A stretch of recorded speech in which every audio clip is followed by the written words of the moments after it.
Je vais vous dire ce que je pense vraiment de ce groupe.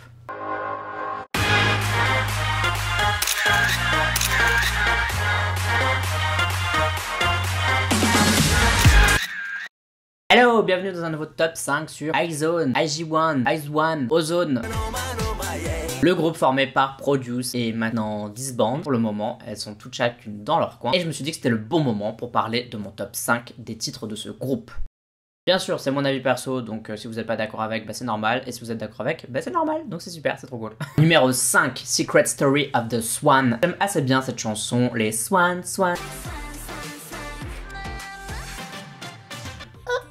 Le MV propose pas mal de super belles scènes et ce qui est super bien avec cette chanson, c'est qu'elle perd pas de temps. En 3 minutes 21 environ, on a toute la totalité de la chanson, les refrains, le bridge, les couplets, bref, tout est super fluide. Elle va droit au but. Sans doute le MV où les filles, je pense, sont le plus belles parce qu'il y a des tenues de dingue. Les tenues dans la Corée un peu blanches, slash perles, pastel, leur vont super bien.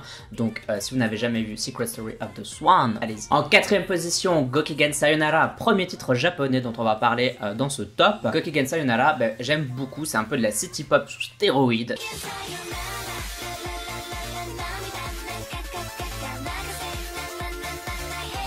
Il y a un petit côté un peu nostalgique, un peu 90s, un petit feeling vraiment, on se sent bien et en même temps on est un peu triste, un peu de mélancolie, c'est tout ce que j'adore. Mais avec une fusée dans les fesses, c'est-à-dire que ça va assez vite, le BPM est assez rapide, assez répétitif, mais je trouve que ça va. Moi en tout cas, ça me plaît vachement comme chanson, je trouve que Gokigen Sayonara, si vous l'avez pas encore entendu, si vous n'avez pas encore fait attention à la discographie japonaise de iZone, c'est peut-être le moment.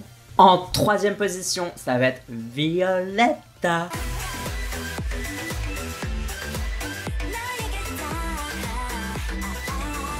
Alors, mon top 3, il pourrait être dans n'importe quel ordre parce que c'est 3 chansons que j'aime beaucoup de iZone, vraiment. Violetta, c'est doux, mais c'est classe aussi. Ça rappelle un peu l'enfance avec les petits bruits de boîte à musique, mais aussi ce côté vraiment, on rentre dans la vie adulte. Je trouve qu'on a vraiment ce côté appel à la maturité et on le ressent vachement dans Violetta avec ce petit drop qui nous fait tout le refrain qui est vraiment fantastique. Et sans oublier la pièce maîtresse de cette chanson qui est le pré-chorus. Ça augmente, ça augmente, ça augmente, ça a 2 doigts d'hurler et puis on a le drop.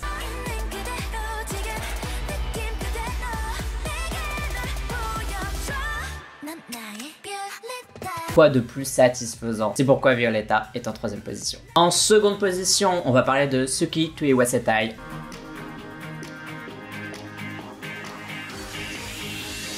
Encore un titre japonais, mais que voulez-vous, j'adore les titres japonais chez iZone. Suki to Iwasetai, c'est encore cette petite mélancolie, on la ressent quand elle chante. Un côté d'espoir et en même temps de désespoir, les deux en même temps, je trouve qu'on ressent vraiment les deux émotions dans cette chanson. En plus, il y a la danse des manteaux, quoi. Elle danse sur un parking en manteau. Je sais pas pourquoi personne n'a eu l'idée avant, mais je trouve l'idée géniale et je trouve que ça rend super bien. La matière, le flow des habits, des vêtements, je trouve ça super cool. J'adore les scènes de décharge.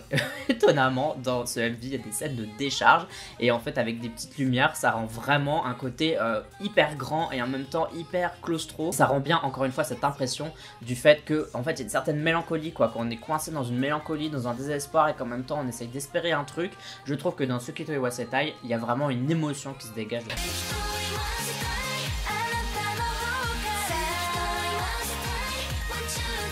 Vous voulez créer un bop en musique pop? Eh bien, la seule chose qu'il suffit de faire, c'est de suivre à la lettre Fiesta. C'est mon numéro 1 des titres d'iZone.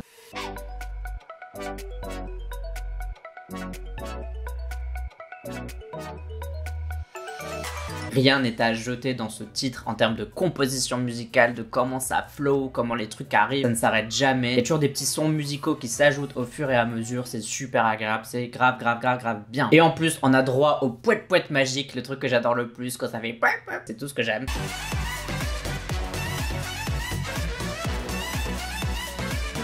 Ça te réveille et ça rend la composition toujours un peu plus riche, ça te surprend. C'est pour ça que Fiesta est mon numéro 1. Sans oublier certains plans très mystiques du MV qui sont super intéressants à voir, super jolis. Il y a des détails partout. On peut regarder le MV plusieurs fois et toujours voir un nouveau détail qu'on n'avait pas vu avant. Et ça, c'est la recette des MV bien réalisés. Cette chanson est géniale. Je sais pas ce que vous en pensez, mais moi je la trouve vraiment cool. Et toi, quel est ton top 5 de iZone? Quelles sont tes chansons préférées? Bien sûr, j'ai pas mis de B-side.